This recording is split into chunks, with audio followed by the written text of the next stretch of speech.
Assalamualaikum warahmatullahi wabarakatuh. Selamat pagi, salam sejahtera bagi kita semuanya. Om Swastiastu, Namo Buddhaya, salam kebajikan. Yang saya hormati Ketua MPR Republik Indonesia, Bapak Bambang Susatyo. Yang saya hormati Ketua DPR RI, Ibu Puan Maharani. Yang saya hormati para Menteri Kabinet Indonesia Maju, hadir bersama kita, Bapak Menko Polhukam, Pak Menteri Pertahanan, Pak Menteri Sekretaris Kabinet. Yang saya hormati Panglima TNI, yang pagi hari ini diwakili oleh Kepala Staf Angkatan Laut, karena beliau baru terkena COVID. Yang saya hormati Kapolri, yang saya hormati para Kepala Staf Angkatan, dan yang saya hormati para peserta Rapim TNI dan Polri, hadirin dan undangan yang berbahagia. Pertama-tama saya ingin menyampaikan apresiasi, penghargaan, menyampaikan terima kasih yang sebesar-besarnya kepada seluruh jajaran TNI dan Polri atas kesungguhannya dalam menjalankan tugas dan kewajibannya, termasuk di dalamnya menjalankan tugas-tugas kemanusiaan, baik membantu dalam penanganan bencana maupun dalam pandemi COVID.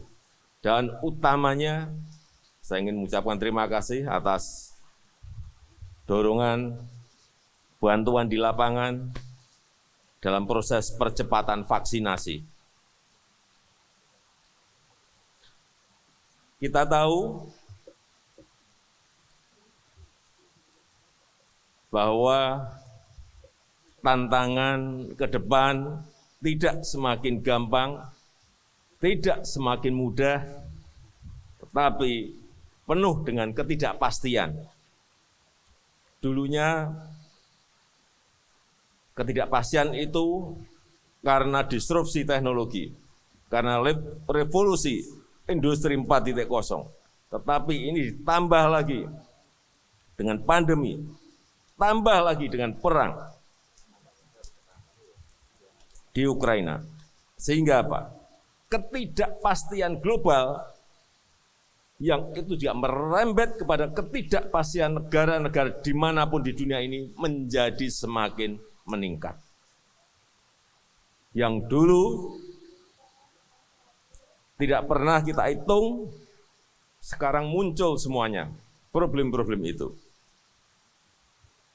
Kelangkaan kontainer, dulu normal sekali, semua negara mau kirim apapun, logistiknya bisa, kontainernya cukup, tapi sekarang terganggu semuanya, karena perdagangan yang tidak seimbang di antara negara-negara yang ada. Sehingga harga kontainer naik. Kalau harga kontainer naik, freight cost-nya naik, artinya apa? Harga barangnya juga akan ikut naik. Kalau harganya naik, berarti apa? Konsumen akan membeli lebih mahal dari biasanya. Hati-hati dengan ini. Baru urusan kontainer yang langka. Yang kedua, juga yang tidak kita duga-duga muncul, kelangkaan pangan. Di beberapa negara sudah terjadi, dan di semua negara sekarang ini yang namanya food price, harganya semuanya naik. Beberapa negara besar sudah di atas 30%. Hati-hati dengan ini. Dengan yang namanya urusan pangan.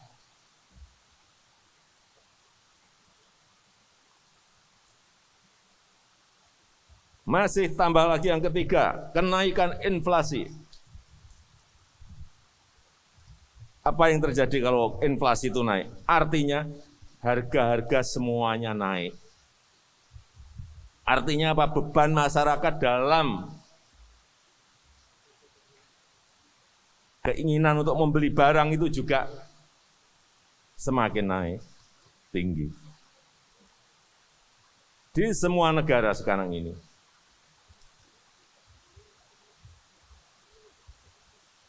Hati-hati, di Amerika tuh nggak pernah yang namanya inflasi itu lebih dari 1%. Sekarang sudah di atas 7%. Di beberapa negara malah sudah ada yang sudah di atas 50%, di atas 30%. Jangan dianggap enteng hal seperti ini.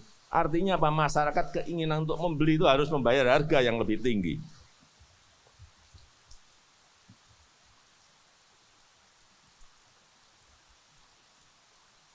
Inilah tantangan ketidakpastian yang muncul.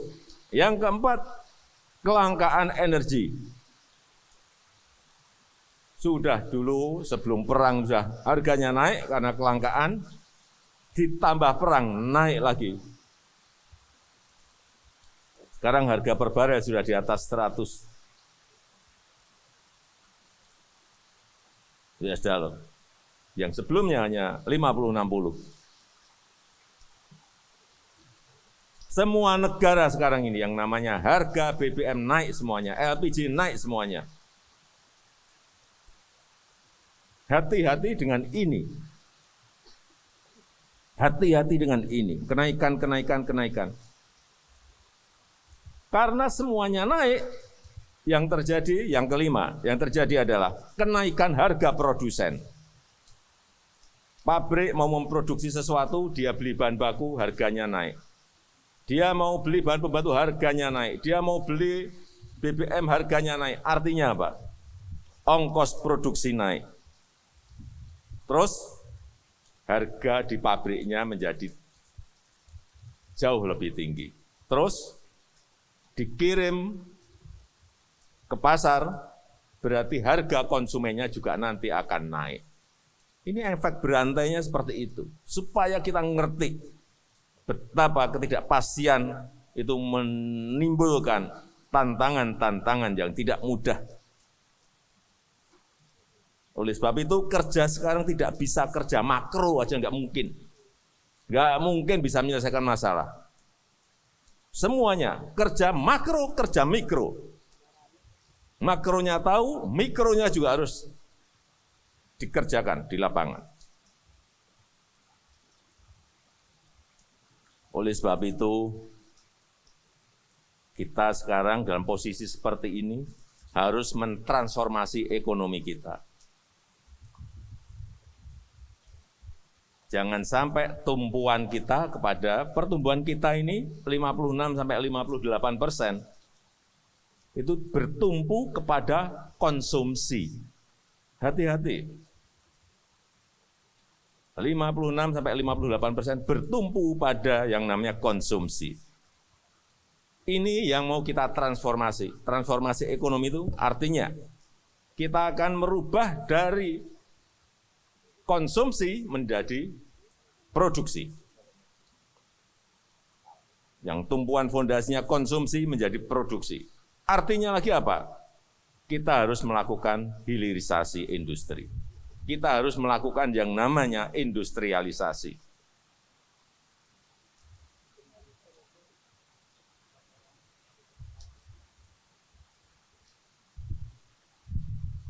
Artinya, yang sejak zaman VOC 400 tahun yang lalu kita mengirim bahan-bahan mentah, yang kita kirim bahan mentah sampai sekarang bahan mentah itu yang harus kita stop. Stop. Nggak bisa lagi, kita nggak dapat apa-apa. Ya, kita dapat uang dari penjualan bahan mentah. Baik itu nikel, baik itu tembaga, baik itu bahan-bahan pertanian, komoditas pertanian, komoditas perkebunan. Enggak, kita enggak dapat apa-apa. Kita harus mendapatkan nilai tambah. Kita harus mendapatkan added value. Sebab itu, 2020 saya sudah sampaikan stop nikel. Enggak boleh ekspor lagi nikel. nikel ore, bahan mentah nikel enggak. Stop. Kiriman harus minimal setengah jadi. Kemudian nanti berikutnya harus barang jadi. Sehingga nilai tambah itu ada di sini. Nilai tambah itu apa? Terbuka lapangan pekerjaan yang gede di Indonesia. Pajaknya bayar di Indonesia. Pihak luar bayar di Indonesia. PPN, pajak pertambahan nilai bayar di Indonesia. PNBP, penerimaan pajak, penerimaan negara bukan pajak, ada di Indonesia. Dapat semua kita di sini. Kita sudah 400 tahun lebih. Itu kita tidak memiliki keberanian untuk melangkah ke sana. Ini yang namanya transformasi ekonomi. Nikel dulu, oke. Meskipun kita ini masih dibawa ke WTO, ke World Trade Organization, digugat oleh Uni Eropa, enggak apa-apa. Kalau kita tidak berani mencoba seperti itu, tidak berani melakukan seperti itu, sampai kapanpun yang kita kirim hanya bahan mentah dan kita enggak dapat apa-apa. Dulu booming minyak mentah, kita kirim. Minyak sekarang enggak. Kayu kita kirim, gelondongan. Nah, dan komoditas-komoditas pertanian perkebunan. Tidak.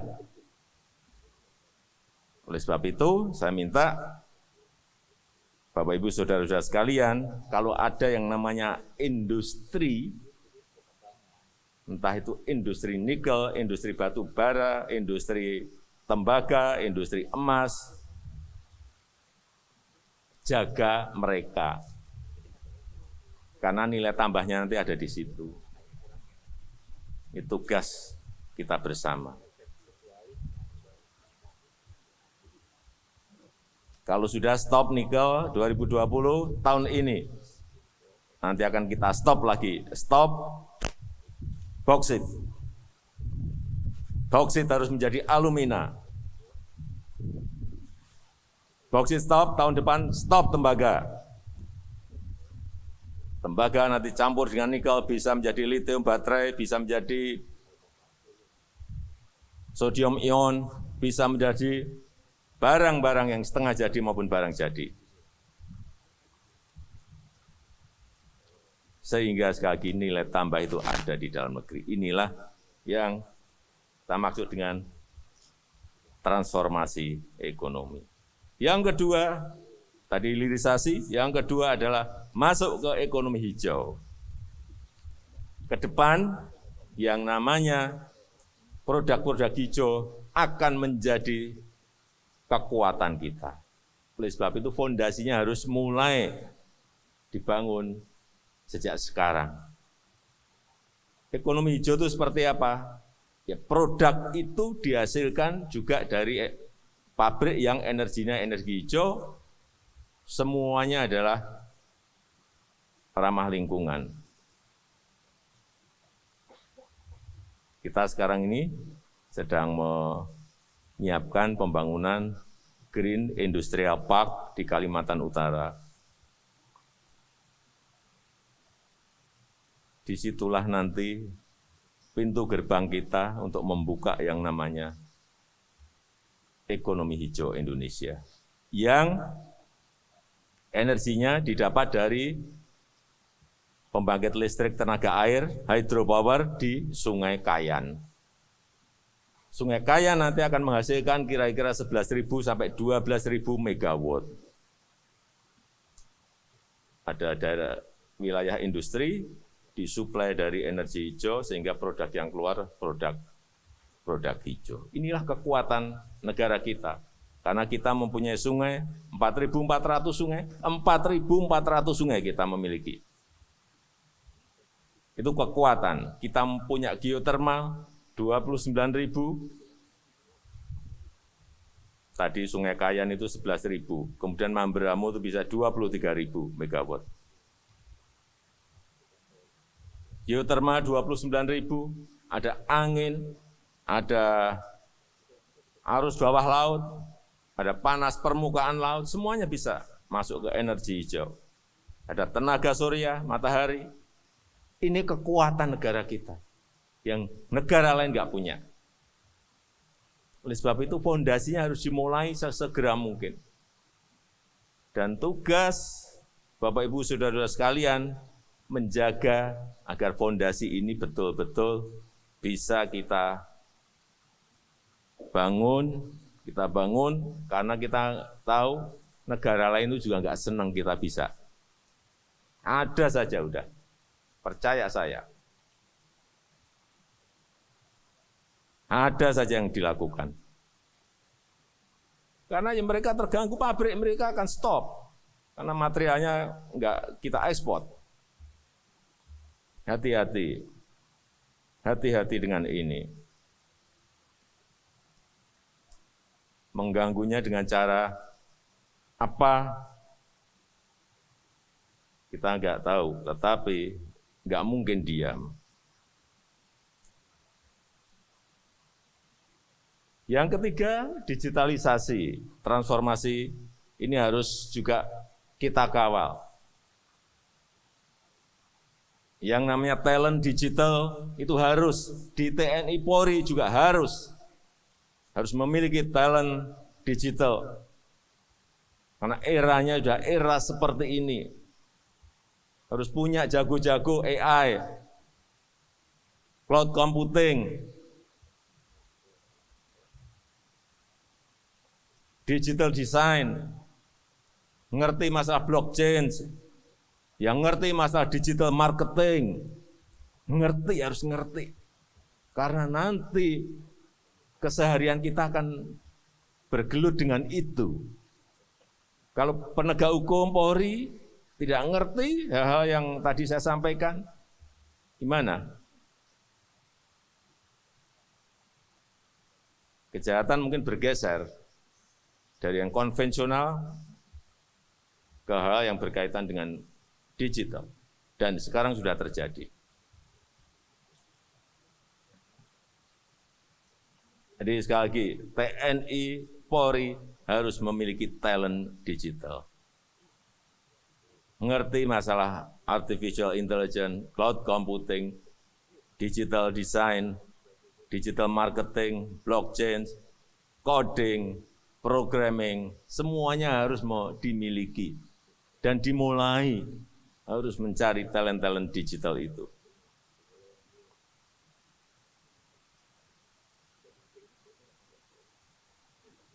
Karena pertarungan kita ke depan adalah teknologi. Teknologi.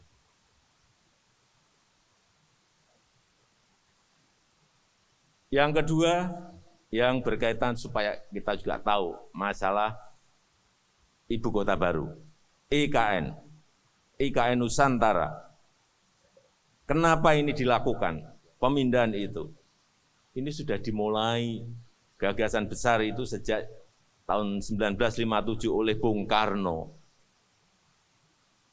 Tetapi karena ada pergolakan sehingga direm saat itu oleh Bung Karno. Tahun 57 sudah mau dipindahkan sudah diputuskan di Palangkaraya. Zaman Pak Harto juga mau dipindah ke Jawa Barat di Jonggol.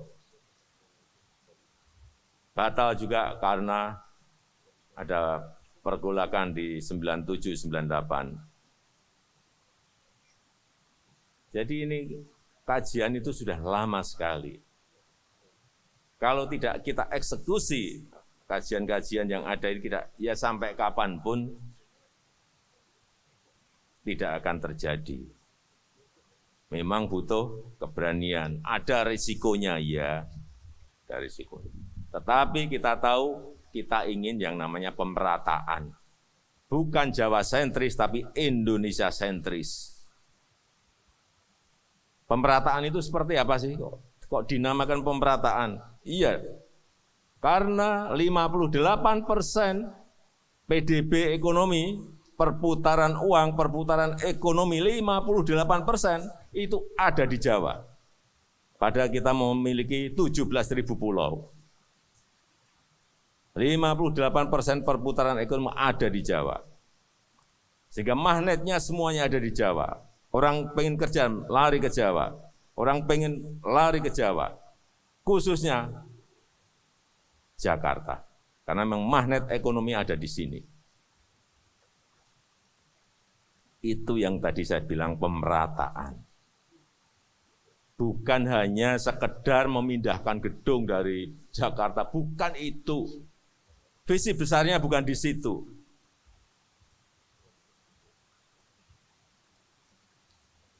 Kalau magnetnya nanti ada Jakarta, ada Nusantara, magnetnya sudah akan dua. Bisa ke sini, bisa ke sini.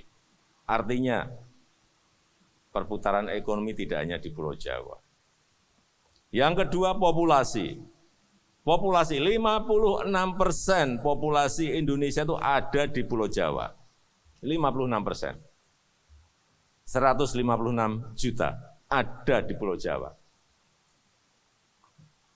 Ini juga menjadi dasar dari pemindahan ibu kota itu.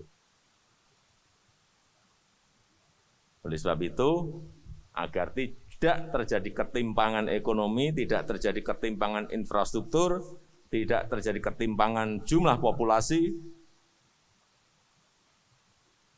kemudian kita eksekusi, kita putuskan yang namanya ibu kota negara yang baru Nusantara. Dan itu sudah secara politik ketatanegaraan sudah disetujui oleh 8 fraksi dari 9 fraksi yang ada di DPR.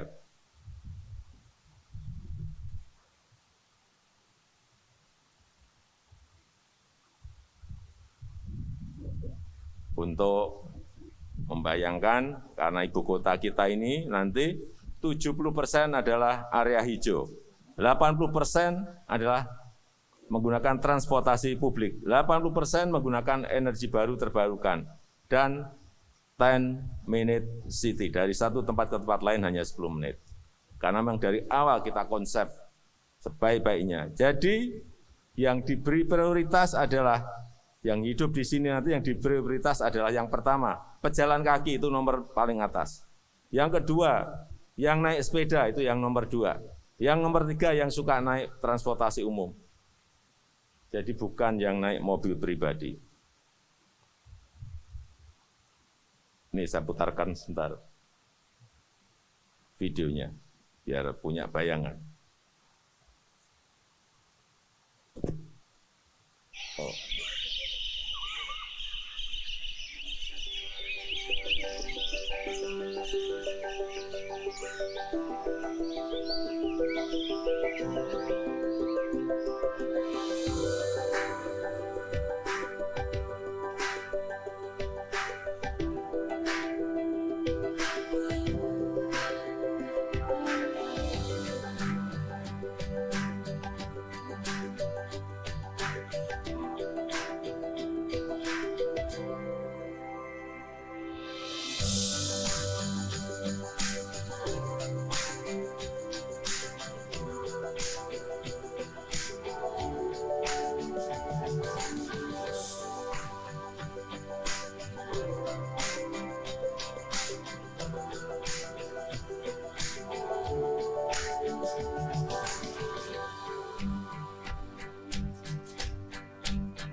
kita memang harus bermimpi setinggi mungkin untuk mewujudkan ini. Sebuah kota yang tidak, sebuah ibu kota yang tidak dimiliki oleh negara-negara lain. Yang ketiga, untuk mencapai ini dibutuhkan yang namanya kedisiplinan nasional. Ini yang kita sekarang ini lemah. Kedisiplinan nasional. Oleh sebab itu, saya minta kepada jajaran TNI dan Polri untuk bisa memberikan contoh kepada masyarakat urusan yang satu ini. Kedisiplinan nasional. Tetapi juga di TNI sendiri juga harus mulai berbenah. Yang namanya disiplin tentara, yang namanya disiplin di kepolisian itu berbeda dengan masyarakat sipil. Sangat beda sekali. Tidak bisa yang namanya tentara, yang namanya polisi, itu ikut dalam urusan demokrasi. Di tentara itu enggak ada yang demokrasi.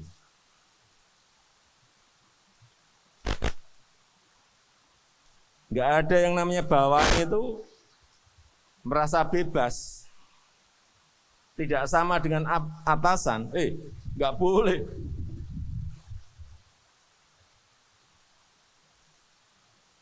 Dengan berbicara masalah demokrasi, tidak ada yang namanya di tentara, di kepolisian, enggak ada.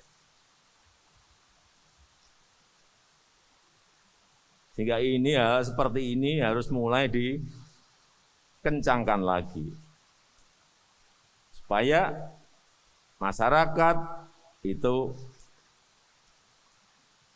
melihat dan bisa kita bawa juga ke arah kedisiplinan nasional. Ini bukan hanya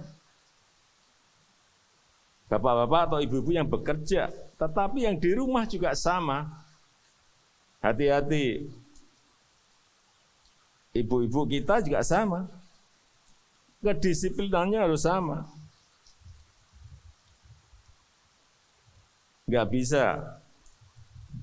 Menurut saya enggak bisa ibu-ibu itu memanggil misalnya, ngumpulin ibu-ibu yang lain, memanggil penceramah.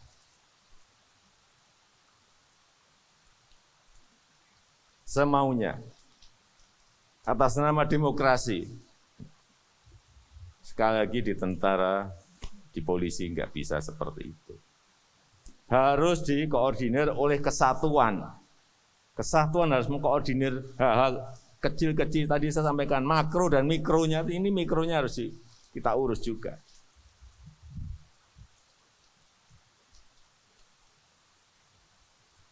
Tahu-tahu mengundang penceramah radikal. Nah, hati-hati.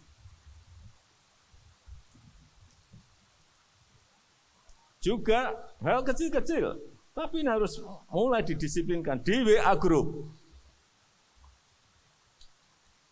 Saya melihat di WA Group, karena di kalangan sendiri, boleh, hati-hati.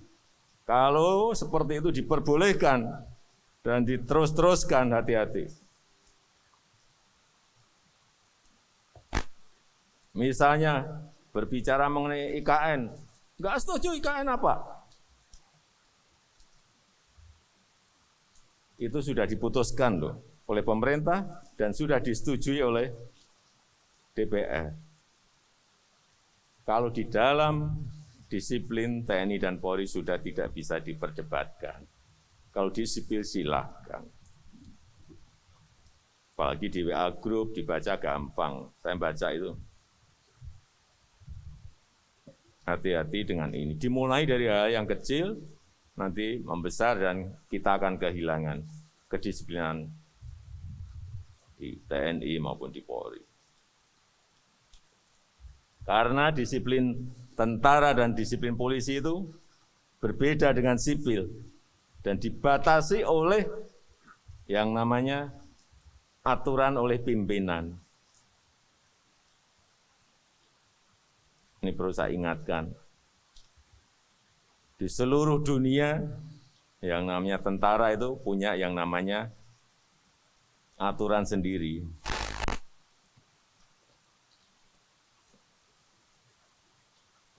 Kitab, undang-undang, hukum, disiplin tentara. Yang intinya, kalau kita lihat inti dari